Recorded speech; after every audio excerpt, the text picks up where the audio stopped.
If you told me a year ago that my life would unravel in front of 200 people, I would have laughed it off as a bad joke.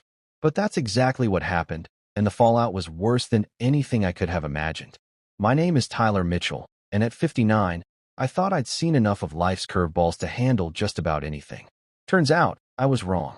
Let me take you back to where it all began, before the chaos, before the betrayal, before the truth came crashing down like a wrecking ball. I've been on my own for 6 years now, ever since my wife, Shane, passed away. We were in the workshop behind our house, a place we'd built together over 2 decades, when her heart gave out. One moment, she was laughing at my terrible jokes, handing me a wrench, and the next, she was gone. Just like that. The world stopped spinning for me that day. Brandon, my son, was my anchor through the storm that followed. He was the one who held me up at the hospital, who made the calls I couldn't bring myself to make, who took care of the funeral arrangements when I could barely remember to eat. He was just a kid, but he stepped up in ways I'll never forget. After we buried Shane, it was just the two of us, figuring out how to keep going when half our world was missing. That workshop became my sanctuary. Every corner of it held memories, tools Shane had given me for birthdays, the workbench we built together, the old scroll saw we rescued from a junk sale and spent a weekend fixing. We'd always dreamed of filling that space with grandkids, teaching them how to sand a board or plant a flower.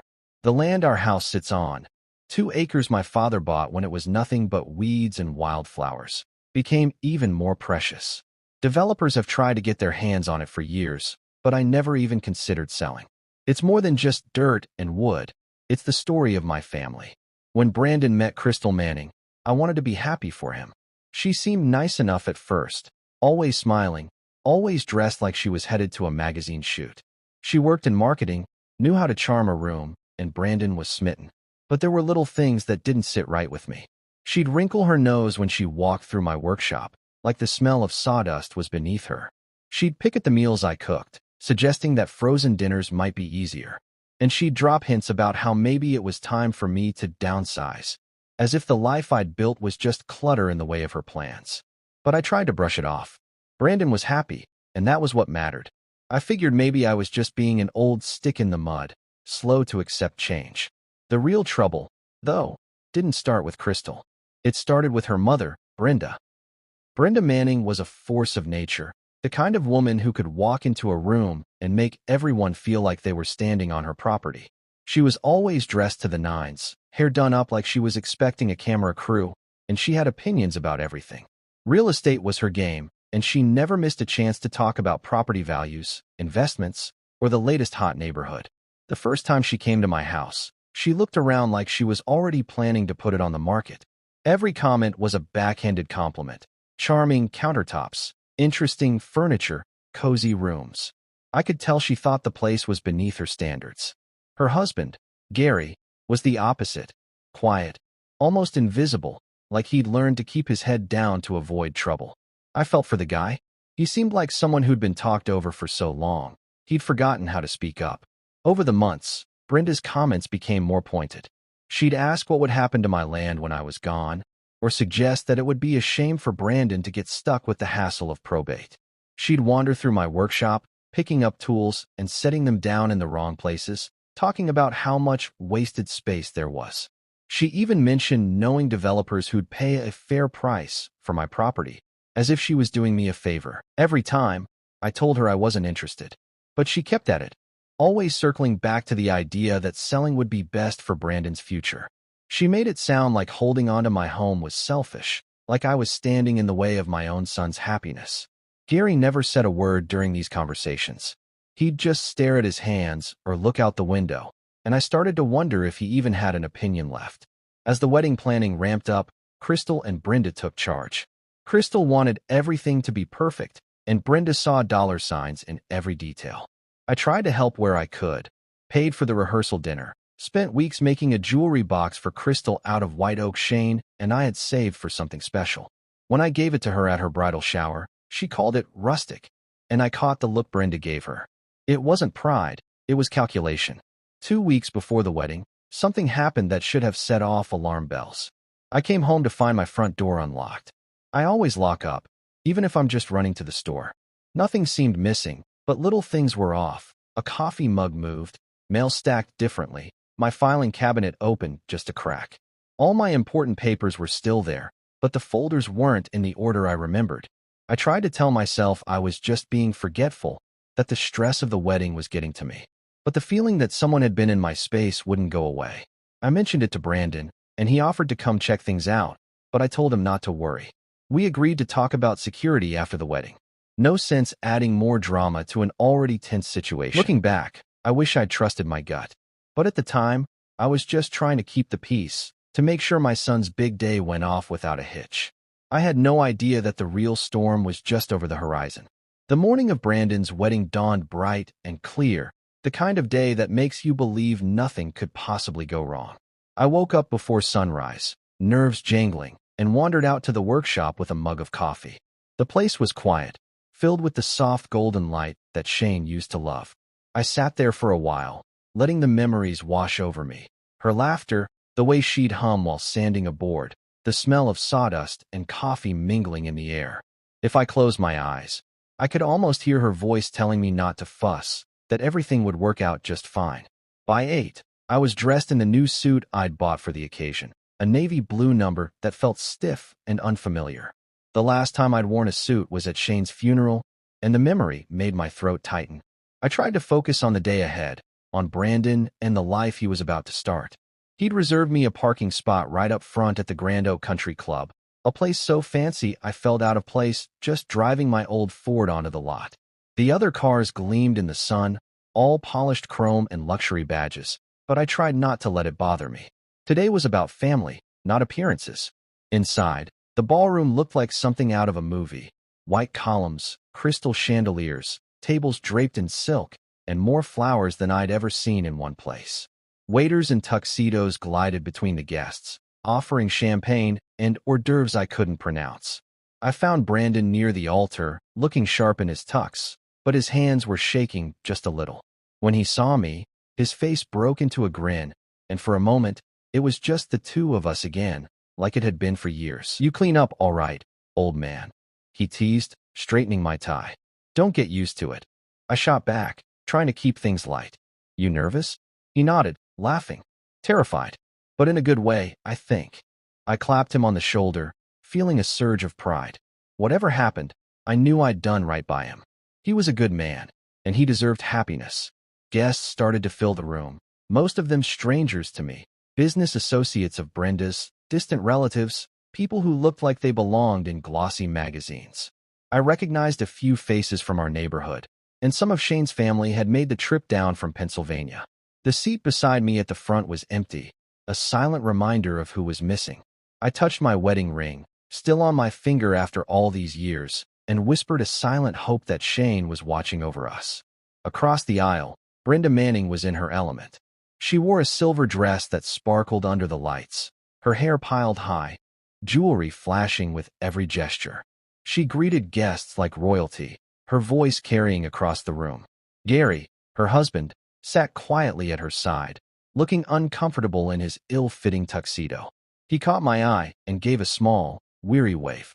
The music shifted, and everyone stood. Crystal appeared at the back of the room, radiant in a white dress that must have cost a fortune. Gary walked her down the aisle, his face a mix of pride and nerves. For a moment, all the tension faded, and I just felt happy for my son. The ceremony began, full of the usual promises and poetic words about love and partnership. The officiant, a friend of Brenda's with a voice like velvet, guided them through the vows. Everything seemed to be going smoothly, until the flower girl, Crystal's niece, wandered up the aisle, scattering petals with the kind of joyful chaos only a 5-year-old can manage. She dropped her basket near my feet and started chasing the petals, giggling. I bent down to help her, smiling at her innocence. That's when it happened. Brenda's voice sliced through the room, sharp and cold. He looked at me, then at Brenda, then back at Crystal. And then, in a voice that was steady and clear, he said 5 words that changed everything. "This wedding is over. Everyone leave." For a moment, nobody moved. Then chaos erupted. Crystal screamed his name. Brenda started shouting about how ungrateful he was, and guests scrambled for the exits, some pulling out their phones to record the spectacle. Brandon ignored it all. He walked straight to me, took my arm, and led me out of the ballroom. Outside, the cool evening air hit me like a slap. Brandon was shaking, his breath coming in short bursts. I'd never seen him so angry, and it scared me. "Dad," he said, his voice tight, "I need you to tell me the truth. Has Brenda or Crystal ever talked to you about selling the house?" The question caught me off guard. "Why are you asking me that?" I managed. He glanced back at the country club, then lowered his voice. "Because yesterday, I found papers in Crystal's bag. If what I saw is real, this wasn't just about humiliating you. They were planning to take everything." Before I could respond, a car door slammed behind us. Gary Manning hurried over, clutching a manila envelope, his hands trembling. "You two need to see this," he said, glancing nervously over his shoulder. "Before Brenda gets out here." He opened the envelope, and what I saw inside made my blood run cold. Property transfer documents with my name on them. Legal papers saying I'd agreed to sell my land and workshop for a fraction of their value. The signature looked like mine, but I knew I'd never signed anything like that. Brandon's face hardened. "Where did you get this?" he demanded. Gary swallowed, looking defeated. "I've been keeping records. Brenda's in deep with debt. Real estate deals gone bad, credit cards, loans. She's desperate. She's been practicing your signature for weeks. Look." He pulled out his phone and showed us photos, pages and pages of my name, written over and over in different styles. The pieces started to fall into place.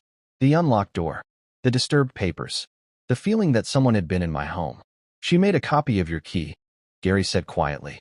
"She went through your things, took photos of your documents. Crystal helped her." The betrayal hit me like a punch to the gut, not just from Brenda, but from Crystal, too. Everything I'd built, everything Shane and I had worked for, was suddenly at risk. Brandon was silent, his jaw clenched. I could see the storm brewing in his eyes. The wedding was over, but the real fight was just beginning. The drive home that night felt like moving through a fog. Brandon and I barely spoke, both of us lost in our own thoughts, the shock of what had just happened settling in like a heavy blanket. The house was dark and quiet when we arrived, but it didn't feel like home. Not with the knowledge that strangers, people we'd trusted, had been inside, poking through our lives, plotting to take everything Shane and I had built. We started by checking every room, every drawer, every cabinet. My filing cabinet, the one I always kept locked, had clearly been rifled through.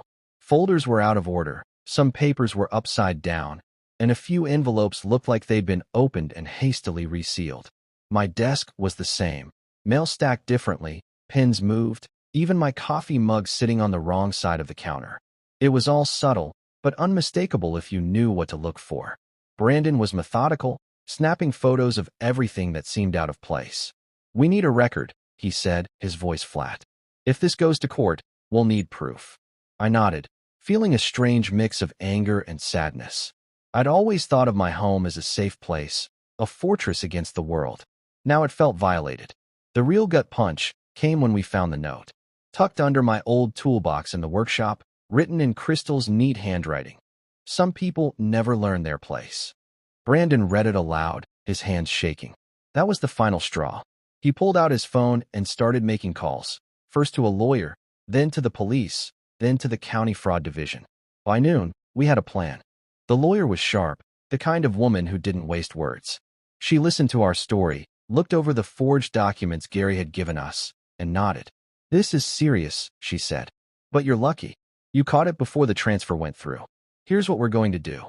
She helped us draft a set of fake documents, papers that looked like I was agreeing to the sale, but were filled with deliberate legal errors. The idea was to bait Brenda into filing them, so the authorities could catch her in the act. The next 3 days were a blur of anxiety and preparation. Brandon stayed with me, neither of us wanting to leave the house unattended. We changed the locks, installed security cameras, and moved all the important documents into a new safe. Every time a car drove by, I felt my heart jump. I kept replaying the wedding in my mind, the humiliation, the laughter, the coldness in Crystal's eyes. It was like living in a nightmare you couldn't wake up from. On the third day, we got the call. Brenda had shown up at the county recorder's office, briefcase in hand, trying to push through the property transfer. We watched from across the street as sheriff's deputies moved in, arresting her right there in the parking lot. The look on her face, shock, outrage, and a flicker of fear, was something I'll never forget. For a moment, I almost felt sorry for her. Almost. Crystal didn't get away either. Later that afternoon, police searched her apartment and found the practice signature sheets, along with copies of my personal documents. She tried to claim she was just helping her mother with family business, but the evidence was overwhelming. The police took her in for questioning, and the story started to unravel. Gary, for his part, cooperated fully. He handed over everything he'd collected: emails, text messages, even a recording of Brenda talking about the plan. He looked like a man who'd finally decided to stop being invisible, even if it meant testifying against his own wife. I could see the relief in his eyes, mixed with a deep, lingering sadness. The investigation moved quickly. The authorities pieced together the timeline: Brenda's mounting debts, her obsession with my property, the forged documents, the break-in, and Crystal's role in helping her mother. It turned out Brenda had been planning this for months, maybe even longer. She'd seen my land as her ticket out of financial ruin, and she was willing to destroy anyone who got in her way. The trial was grueling. For 6 months, Brandon and I sat in court, listening to lawyers argue, witnesses testify, and evidence pile up. Brenda's defense tried to paint her as a desperate woman driven to extremes, but the facts were clear. She'd forged my signature, broken into my home, and tried to steal everything I owned. Crystal's involvement was harder to hear. She'd helped her mother get into my house, copied my documents, and even left that cruel note in my workshop. When the verdict finally came, it felt like a weight lifting off my chest. Brenda was sentenced to 2 years for fraud and forgery. Crystal got 18 months probation and was ordered to pay restitution. Gary, having cooperated, avoided charges but lost his marriage in the process. The family Crystal and Brenda had tried so hard to build their future on was shattered. Brandon never spoke to Crystal again. I could see the pain in his eyes, the betrayal cutting deeper than any wound. Trust, once broken, is hard to rebuild. But through it all, he stood by me, just like he had after Shane died. We leaned on each other, finding strength in the bond we'd forged through years of hardship and love. In the aftermath, I took stock of what really mattered. The house was still mine. The workshop, with all its memories, was safe. Brandon and I started spending more time together, working on projects, talking late into the night. We rebuilt the old workbench Shane and I had started years ago, and began crafting a new dining table from walnut we'd been seasoning for ages. The land felt different now, more secure, more precious. I installed new locks, upgraded the security system, and put all my important papers in a fireproof safe. But the biggest change was inside me. I realized that sometimes, the people who hurt you most are the ones you let closest. It's a hard lesson, but an important one. Family isn't just about blood or shared history. It's about loyalty, about standing together when the world tries to tear you apart. Late at night, when the house is quiet and the workshop is filled with the soft hum of tools, I think about Shane. I hope she'd be proud of how we handled things, how we fought back, stayed true to ourselves, and protected what mattered most. The scars are still there, but so is the strength. We didn't let them win. And in the end, that's what counts. The dust from the trial settled slowly, but life, as it always does, found a way to move forward. There were days when the house felt emptier than ever, the echoes of betrayal lingering in the corners. But there was also a strange sense of relief, like a storm had passed, and, though the landscape was changed, the foundations were still standing. Brandon and I fell into a new rhythm. Sunday afternoons became our time. He'd show up with a box of donuts or a bag of groceries, and we'd head out to the workshop together. Sometimes we worked in silence, letting the sound of saws and sandpaper fill the air. Other times, we'd talk about Shane, about the future, about the mess we'd just survived.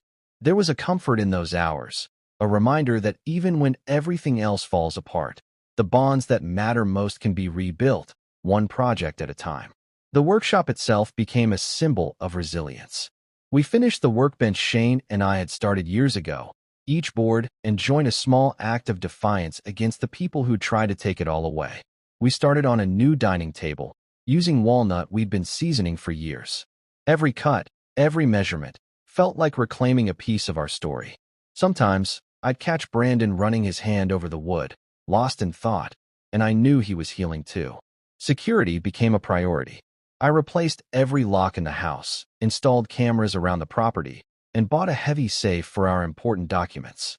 It wasn't just about protecting things. It was about reclaiming a sense of safety, of control. I even started keeping a detailed inventory of everything in the house and workshop, just in case. It was a hassle, but it gave me peace of mind. The community rallied around us in quiet ways. Neighbors dropped by with casseroles and offers to help. Old friends called to check in, some sharing their own stories of betrayal and resilience. It was humbling to realize how many people had faced similar storms and come out the other side. One neighbor, Janet, even offered to help me set up a neighborhood watch, just to make sure nothing like this happened again. As for Brenda and Crystal, their absence was a relief. Brenda's conviction made the local news, and for a while, people whispered about the scandal. But soon enough, life in town moved on. Crystal's probation kept her away, and Gary, though heartbroken, started to rebuild his own life. He and I spoke a few times after the trial. Awkward, halting conversations that gradually grew more comfortable. He thanked me for not blaming him, and I told him the truth. Sometimes, people get swept up in things they can't control. He was as much a victim as anyone. Brandon struggled with the end of his relationship, but he handled it with a quiet dignity that made me proud. He threw himself into work, into our projects, into moving forward. We talked about trust, about how hard it is to let people in after you've been hurt. I told him what I'd learned. That trust isn't about never being betrayed. It's about knowing you can survive it and still choose to open your heart again someday. One evening, as we finished sanding the new dining table, Brandon looked up and said, "You know, Dad, I think Mom would have liked this one." I smiled, feeling a lump in my throat. "She would have loved it," I said, "and she'd be proud of you." It was a simple moment, but it meant everything. The land, the house, the workshop, they all felt different now. Not just because of what we'd been through, but because of what we'd learned. I realized that the value of a place isn't in its price tag or its potential for development. It's in the memories, the laughter, the hard work, and the love that fill its walls. Developers still call from time to time, offering more money than I'd ever dreamed of. But I always tell them the same thing. This place isn't for sale. Not now, not ever. Sometimes, late at night, I sit in the workshop with a cup of coffee, listening to the quiet. I think about Shane, about the life we built together, about the family we tried so hard to protect. I think about the people who tried to take it all away, and I realize they never really stood a chance. Because what matters most can't be stolen or forged or sold off to the highest bidder. Brandon and I are still here. We're still building, still laughing, still finding reasons to hope. The scars from what happened will always be there, but so will the lessons. We learned that family isn't just about blood or shared last names. It's about who stands with you when the world turns upside down. It's about fighting for what's right, even when it's hard. And it's about choosing, every day, to keep moving forward. If there's one thing I hope people take from our story, it's this. You can survive almost anything if you have someone by your side who believes in you. You can rebuild, even after the worst betrayal. And sometimes, the greatest revenge isn't about getting even. It's about living well, holding your head high, and refusing to let anyone else define your worth. So here I am, a so-called blue-collar nobody, still standing on the land my father bought, still working in the shop Shane and I built, still sharing Sunday afternoons with my son. We didn't let them win. We protected what mattered. And in the end, that's the legacy I want to leave behind. Not just for Brandon, but for anyone who's ever been told they're not enough. Because the truth is, some things, like love, loyalty, and honest work, are worth fighting for. And as long as I have breath in my body, I'll keep fighting for them, one project, one memory, one day at a time.